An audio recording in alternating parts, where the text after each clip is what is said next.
Lastly یہ بتا دیں کہ سندھ کی عوام نے ڈیمانڈ کی تھی مریم نواز کی کہ سندھ کے وزیر اعلیٰ بنے. یار خدا معاف کرے ایک ایسی وزیر اعلیٰ جو کہ سر پاؤ سے بغض اور حسد سے اور نفرت سے بری ہو. ہم اس سے امن چاہتے ہیں. بہت بڑا ہارس اینڈ کیٹل شو کروا دیا سر وہاں لاہور میں. سر ڈرامے بازی ہو رہی ہے, جو کرکٹ کا حال کر دیا, جو ملک کی سیکیورٹی کا حال کر دیا, کچے ڈاکو سے نہیں ہو رہے, جیسے ڈرامہ بازی ہو رہی ساری. سر آپ نے بلوچستان اور سندھ کا دورہ کیا ہے, کیسا رہا؟ کیا لوگ نکلنا چاہ رہے ہیں؟ بالکل دیکھیں, سندھ کا ہمارا کامیاب دورہ رہا. جی ڈی اے کے تمام لیڈرشپ سے ملاقاتیں ہوئی, اپنی پارٹی کی جو لیڈرشپ ہے اس کے ساتھ, ورکر کے ساتھ ملے, اور خاص کر جو سندھ کی جتنی بھی قوم پرست تنظیمیں ہیں ان سے ملاقاتیں رہی.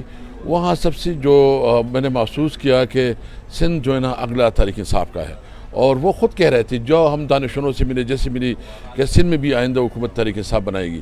اب اس وقت جو سب سے بڑا ایشو ہے وہاں پانی کا ایشو ہے, اور پانی کی ایشو پہ وہ بہت سینسٹیو ہے. میں سمجھتا ہوں کہ یہ اس وقت جو بھی جس کے پاس اختیار ہے ان کو ضرورت اس بات کی کہ سوچے اس کے اوپر, کیونکہ اس وقت بلوچستان میں جو صورتحال آپ کے سامنے ہیں, قبائلی اضلاع میں جو مرج ایریا وہاں جو سچویشن ہے اس وقت, جو آج ہم یہ کانفرنس کر رہے ہیں, ہم بیسیکلی ایک قومی ایجنڈا دینا چاہتے ہیں. اور قومی ایجنڈا وہی ہو پھر تاکہ اس ملک کو کیسے اکٹھا رکھ سکے, اس ملک کی جو بنیادی مسائل ہے وہ کیا ہے, اس کا حل کیا ہے. اور اس وقت جو یہ ناجائز حکومت ہے, جو 47 کی حکومت ہے, اس سے کیسے نجات حاصل. سر اندر جو کانفرنس ہو رہی ہے, جو صبح سے میں نے اب تک سنا, وہاں پہ صرف اور صرف سیاسی باتیں ہو رہی ہیں. ایک عام آدمی کا کیا مسئلہ ہے؟ نہ اس کو اپوزیشن کو اس سے کوئی غرض ہے, نہ حکومت کو غرض ہے.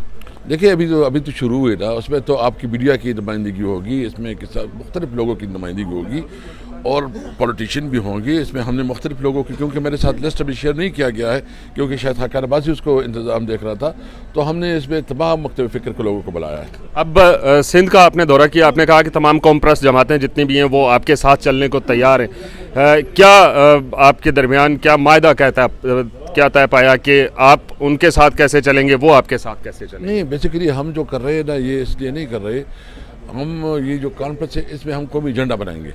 اور قومی ایجنڈا میں وہ کہ جو سندھ کے مسائل ہے, جو بلوچستان کے مسائل ہے, جو خیبر پختونخوا کے مسائل ہے, اور جو پنجاب کے مسائل ہے, تاکہ تمام اکائیوں کے مسائل کو سمجھ کے قومی ایجنڈا بنایا جائے. سندھ اور کے پی کے کی صورتحال ایک جیسی نہیں ہے؟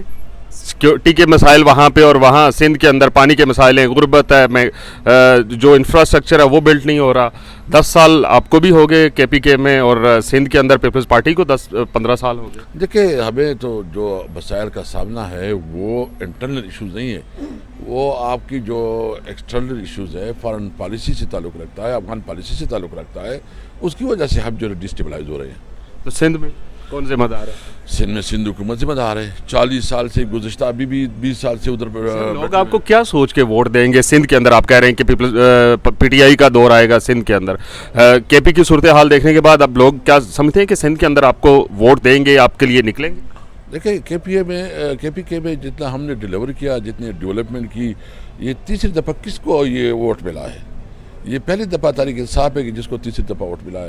تو انشاءاللہ تعالیٰ دیکھو گورننس کی پر توجہ دینی ہوگی, اور ہم سمجھتے ہیں کہ سب سے پہلے گورننس کے لیے توجہ, ریفارمز, اور پھر جو ہے نا عام آدمی کی جو مسائل ہیں. لاسٹلی یہ بتا دیں کہ سندھ کی عوام نے ڈیمانڈ کی تھی مریم نواز کی کہ سندھ کے وزیر اعلیٰ بنے. یار خدا معاف کرے ایک ایسی وزیر اعلیٰ جو کہ سر پاؤ سے بغض اور حسد سے اور نفرت سے بری ہو. ہم اس سے امن چاہتے ہیں. بہت بڑا ہارس اینڈ کیٹل شو کروا دیا سر وہاں لاہور میں. سر ڈرامے بازی ہو رہی ہے, جو کرکٹ کا حال کر دیا, جو ملک کی سیکیورٹی کا حال کر دیا, کچے ڈاکو سے نہیں ہو رہے, جیسے ڈرامہ بازی ہو رہی ساری.